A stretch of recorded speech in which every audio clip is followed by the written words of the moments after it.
Hello guys, कैसे हैं आप लोग। आई होप आप लोग बहुत ही अच्छे होंगे। तो आज हम लोग स्टडी करने वाले हैं हड़प्पन सिविलाइजेशन का पार्ट 3। इससे पहले पार्ट 1 और पार्ट 2 दे दिया गया है। अगर आपने अभी तक देखा नहीं है तो डिस्क्रिप्शन बॉक्स में उसका लिंक है, आप जाके देख सकते हैं या फिर प्लेलिस्ट में चेकआउट कर लीजिएगा, हिस्ट्री का आपको मिल जाएगा। तो आज हम लोग स्टार्ट करने वाले हैं हड़प्पा सभ्यता का पार्ट 3। इसमें हम लोग जानेंगे कि सभ्यता जैसे जैसे आगे बढ़ी तो वहाँ की जो इम्पोर्टेंट चीजें थी, जैसे कृषि कैसा था, व्यापार कैसा था, वाणिज्य व्यवस्था कैसी थी, या नगर नियोजन प्रणाली कैसी थी, लोग कैसे रहते थे, रहन सहन, खान पान, इस सब के दृष्टिकोण से हम लोग देखेंगे। और उसी लेक्चर सीरीज में आज हम लोग इंट्रोडक्शन करेंगे। पहले जानेंगे कि कृषि व्यवस्था कैसी थी, वहाँ के लोगों का खेती बाड़ी का जो व्यवस्था था वो कैसा था। दूसरा हम लोग देखेंगे कि सिंचाई के लिए क्या क्या सुविधा उपलब्ध थी, हड़प्पा सभ्यता में सिंचाई कैसी होती थी। तीसरा चीज हम लोग जो इम्पोर्टेंट जानने वाले हैं नालियों के बारे में। जैसा कि हड़प्पा सभ्यता शुरू से ही अपने प्रारंभ से ही अपने नालियों की व्यवस्था के लिए फेमस रहा है, तो हड़प्पा सभ्यता में नालियों को जानना बहुत इंपॉर्टेंट हो जाता है। आगे हम लोग स्नानागार के बारे में जानेंगे कि नहाने की क्या व्यवस्था थी, क्या कोई स्विमिंग पूल टाइप का स्ट्रक्चर था या फिर नहाने की व्यवस्था थी ही नहीं, इसके बारे में हम लोग जानेंगे। अन्नागार, फसलों को रखने का, अनाजों को रखने का अन्नागार हुआ करता था, वो कैसा था। आगे हम लोग नगर नियोजन की ओर पढ़ेंगे, सड़कों के बारे में पढ़ेंगे, प्रौद्योगिकी, औषधि और वहाँ की सिक्कों के बारे में पढ़ेंगे। तो इतने सारे टॉपिक को आज हम लोग डिटेल्स में कवर करने वाले हैं। वीडियो पे पूरा बने रहिए, आराम से आपको वीडियो देखते देखते ही सारी चीजें याद हो जाएंगी। चलिए, तो आज हम लोग सबसे पहले स्टार्ट करते हैं कृषि। तो पहला बात जो है, हड़प्पा सभ्यता में जो कृषि था वो समुन्नत नहीं था, यानी कि कृषि के बारे में जो हड़प्पा सभ्यता में कहा जाता है कि उतना ज्यादा डेवलप नहीं था, वहां का कृषि उतना डेवलप नहीं था, उतनी उन्नत प्रकृति की कृषि नहीं थी। कोई भी परिष्कृत हल का प्रमाण वहां पे नहीं मिला है। जैसा कि आपको दिखाई दे रहा है यहाँ पे कि कोई भी परिष्कृत हल का प्रमाण नहीं मिला है, यानी कि हल के स्पष्ट रूप से कोई साक्ष्य अवेलेबल नहीं है हड़प्पा के साइट में, किसी भी साइट में। हेग के अवशेष मिले हैं, यानी कि पुराने धातु, मटके, सिक्के, ये सारे अवशेष वहां पे कृषि क्षेत्र से प्राप्त हुए हैं। अच्छा, हम कहें तो मुख्य रूप से रबी फसलें उगाई जाती थी। वहां के लोग जो थे वो रबी फसलों की खेती करते थे। रबी फसलों में क्या क्या, गेहूं, जौ, रागी, चना, सरसों, ये सारे फसलों की खेती करते थे। अब तक लगभग 9 प्रकार के फसलों के बारे में पता चला है हड़प्पा के साइट से। हड़प्पा के जो जितने सारे साइट है, क्षेत्र है, उनसे 9 प्रकार के फसलों की जानकारी प्राप्त हुई है। आगे देखिए, अगर हम लोग सिंचाई की व्यवस्था की बात करें तो सिंचाई व्यवस्था कैसी थी, इसको जानना बहुत इंपॉर्टेंट हो जाता है, क्योंकि किसी भी सभ्यता का जो एक आधार है कहीं ना कहीं सिंचाई से जुड़ा हुआ रहता है। सभ्यताएं अक्सर नदियों के किनारे बसा करती हैं, और नदियों के किनारे किनारे बसने के कारण भी यही होता है कि वहां से सिंचाई के लिए पर्याप्त मात्रा में जल प्राप्त हो सके। तो सिंचाई की क्या व्यवस्था थी, तो देखिए, नाली के पानी को गबड़ा में इकट्ठा कर सिंचाई किया जाता था। बिल्कुल, नाली का जो ड्रेनेज का पानी होता था, ठीक है, उसको एक गड्ढे, गबड़ा जिसको कहते हैं, गड्ढे के नाम के रूप में स्ट्रक्चर होता था, उसमें इकट्ठा कर लिया जाता था। और घरों से जितने सारे नाली के पानी इकट्ठे होते थे, फिर उसी से सिंचाई की व्यवस्था की जाती थी। अब नालियों के बारे में जानना इंपॉर्टेंट हो जाता है कि नालियां कैसी थी, किस प्रकार का आकार था, कैसी व्यवस्था थी नालियों को। तो हम लोग अभी इसको थोड़ा सा ध्यान देते हैं। तो पक्की ईंटों की बनी होती थी, इंपॉर्टेंट है, नालियां जो थी वो पक्की ईंटों की बनी होती थी। आपको पता चल रहा होगा कि ये सभ्यता आज से 2.5 से 3 हजार साल पहले कितनी ज्यादा विकसित थी। तो यहाँ आपको पता चल रहा होगा देख के कि नालियां जो हुआ करती थी वो पक्की ईंटों की बनी होती थी, नालियां ढकी हुई होती थी। आपको पता है वर्तमान में भी हम लोग आज भी नालियों को खुला छोड़ देते हैं, साफ नहीं करते हैं। पर सोचिए उस समय की सभ्यता कितनी उन्नत थी, जहाँ पे नालियां ढकी रहती थी। याद रखिएगा, नालियां ढकी हुई करती थी। गंदे पानी को शहर से बाहर निकालने की व्यवस्था थी। बिल्कुल, ड्रेनेज सिस्टम था, जो गंदा पानी था वो शहर से कैसे बाहर निकाला जाए, इस व्यवस्था को भी हड़प्पा सभ्यता में अपनाया गया था। नाली का पानी न रिसे, इसलिए जिप्सम का लेप लगाया जाता था। नाली का पानी हो सकता था कि नाली जो है वो पक्की ईंटों से बनी हुई है, तो अभी तो सीमेंट वगैरह का यूज कर देते हैं ना, तो सीमेंट के तो कोई साक्ष्य प्राप्त हुए नहीं है। तो पानी ना रिस रिस के बाहर ना निकले, माने आसपास के एरिया को दूषित ना करे, इसलिए वहां पे लेप लगा दिया जाता था जिप्सम का। जिप्सम का रासायनिक सूत्र क्या होता है, डिस्क्रिप्शन में बताइएगा, मैंने आपको साइंस की क्लास में बताया था। चलो, तो आगे देखिए, नाली का पानी न रिसे इसलिए जिप्सम का लेप लगाया जाता था। जिप्सम का लेप इंपॉर्टेंट है, इसको याद रखिएगा। आगे देखिए, नाली को इतनी सुंदर व्यवस्था क्रीट सभ्यता छोड़कर दुनिया में कहीं नहीं है। नाली की इतनी सुंदर व्यवस्था क्रीट सभ्यता को छोड़कर और दुनिया में कहीं भी प्राप्त नहीं हुई है। याद रखिएगा, क्रीट सभ्यता को छोड़कर नाली की इतनी सुंदर व्यवस्था और कहीं प्राप्त नहीं है। आगे देखिए हम लोग बात करते हैं स्नानागार की। स्विमिंग पूल नहाने के लिए क्या व्यवस्था थी? चलो तो देखिए ध्यान से कि विशाल स्नानागार मोहनजोदड़ो में मिला है। मैंने पहले भी कहा था कि मोहनजोदड़ो, हड़प्पा, लोथल, कालीबंगन, राखीगढ़ी, बनवाली, ये सब बहुत इंपॉर्टेंट साइट है। इसमें एक साइट मोहनजोदड़ो में क्या मिला है? स्नानागार मिला है। क्या मिला है? स्नानागार, नहाने का स्विमिंग पूल टाइप का एरिया मिला है।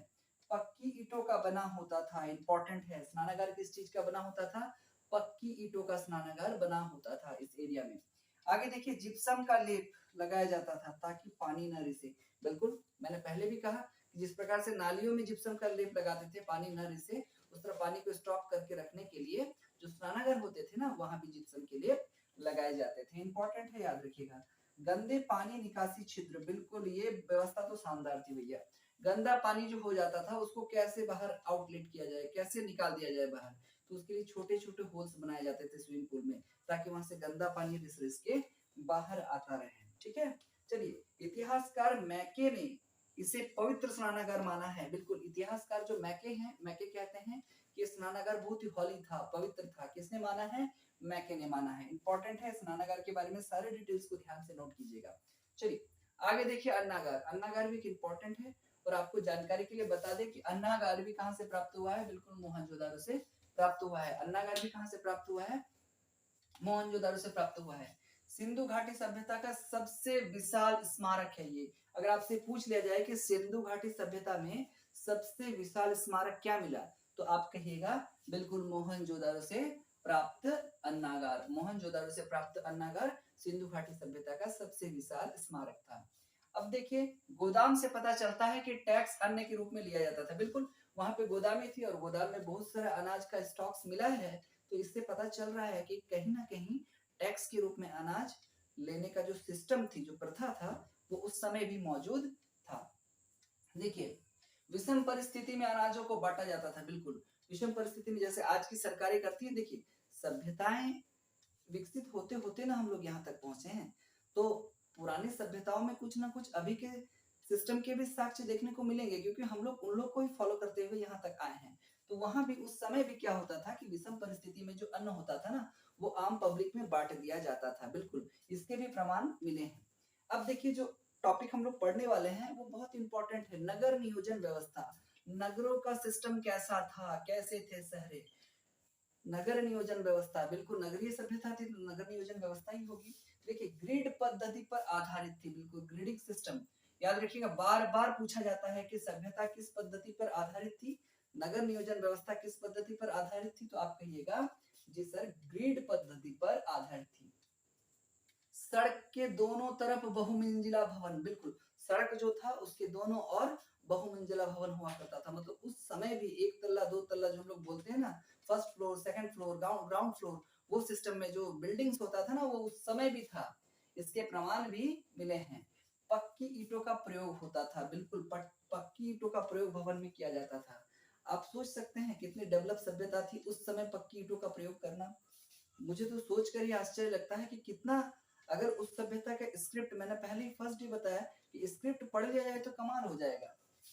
क्या सिस्टम था? चलिए ईंटों का अनुपात क्या होता था? लंबाई, चौड़ाई और ऊंचाई का अनुपात क्या होता था? 4:1:2:4। बिल्कुल 4 यहाँ पे लंबाई के लिए है, लेंथ के लिए है, 2 चौड़ाई के लिए है, ब्रेथ के लिए है, और ऊंचाई के लिए 1 है, हाइट के लिए। तो ऊंचाई, चौड़ाई और लंबाई का अनुपात 1:2:4, या लंबाई, चौड़ाई, ऊंचाई का अनुपात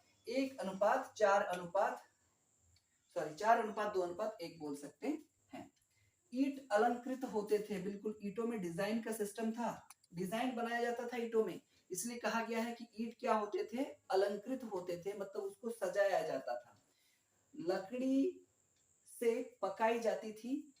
मजबूती के लिए मोटी और सादगीपूर्ण ईंटें बनाई जाती थी। बिल्कुल लकड़ी से ईंटों को पकाने के सिस्टम, पकाने की व्यवस्था मिली है। हो सकता है पुराने समय में कोयले की खोज या फिर उतना खुदाई वो लोग नहीं करते होंगे, तो यहाँ पे लकड़ी से ईंटों को पकाने के प्रमाण मिले हैं। साथ साथ में ईंटें मोटी मोटी बनाई जाती थी और सादगीपूर्ण यानी कि परफेक्ट डिजाइन में बनाया जाता था, ऐसा वैसा नहीं बनाया जाता था।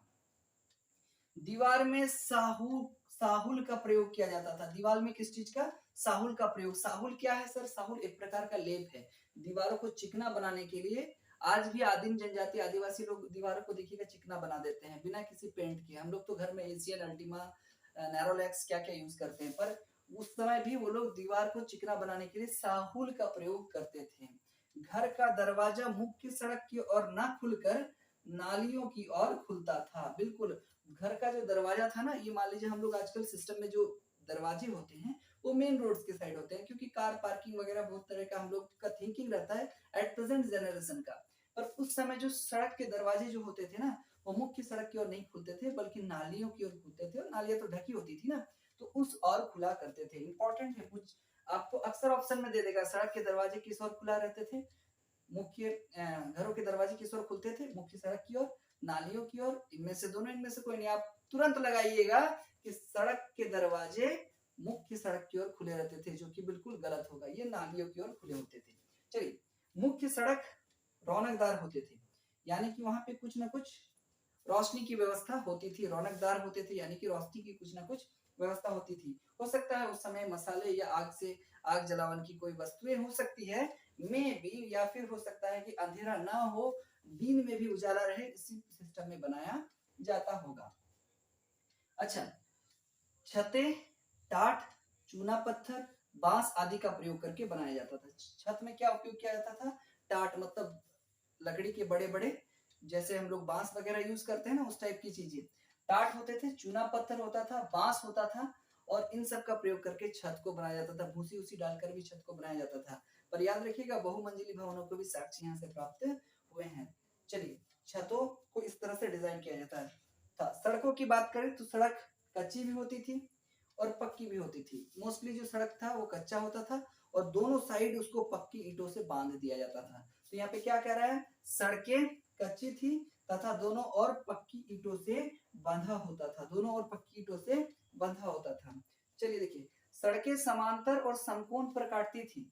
सड़कें क्या होती थी? पैरेलल होती थी। मान लीजिए एक सड़क यहाँ से गया, दूसरा सड़क यहाँ पे गया, तो ऐसे जो एस वेस्ट टाइप का जो आजकल टर्निंग है वो बहुत कम मात्रा में ही देखा गया है।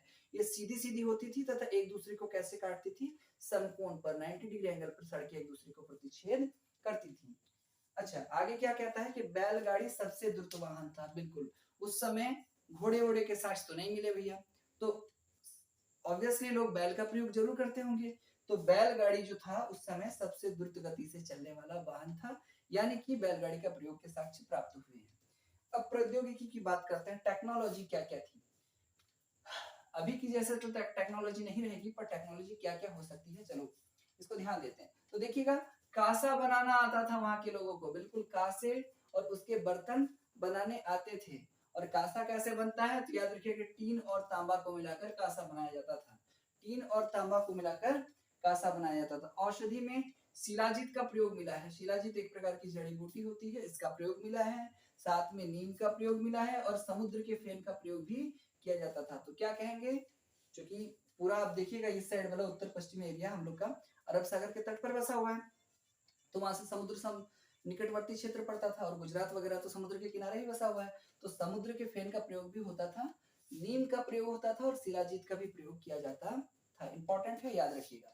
चलिए, व्यापार वाणिज्य को पढ़ते हैं। व्यापार वाणिज्य का एक टॉपिक पढ़ेंगे और आगे कमिंग क्लासेस में इसको हम लोग कंटिन्यू भी करेंगे। तो व्यापार वाणिज्य में क्या कहेंगे कि सभ्यता में मोहरों को ही सिक्का माना जाता था।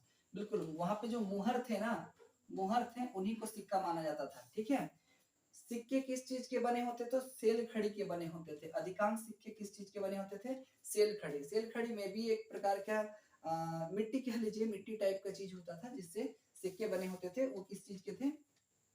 सेल खड़ी के। कहीं कहीं सिक्कों को आपका ऐसा भी दे दिया गया है कि कंक्रीट से बना होता था, टेराकोटा से बना होता था, पर अधिकांश सिक्के किस चीज के बने होते थे? सेल खड़ी के बने होते थे। सिक्कों का आकार कैसा होता था? तो कहिएगा, गोलाकार होता था, वर्गाकार होता था और आयताकार होता था। तीनों प्रकार के सिक्के वहां पे मौजूद थे। चलिए, धातु का सिक्का नहीं मिला है, धातु के सिक्कों का अभाव है।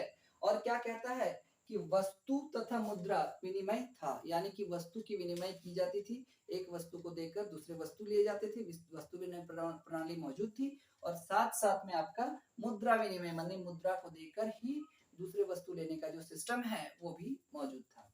तो आज की क्लास में इतना ही रहने देते हैं। जैसा कि आपको पता है कि यहाँ पे नो बकवास क्लासेस होती हैं, आपको एकदम डायरेक्टली चैप्टर पे आके इंपॉर्टेंट टॉपिक्स पढ़ाया जाता है, इसलिए चैनल पे बने रहिएगा। पूरा हिस्ट्री हम लोग कवर करेंगे, ज्योग्राफी और पॉलिटी सभी कुछ कवर करने वाले हैं, पॉइंट टू पॉइंट। बने रहे अपने चैनल के साथ।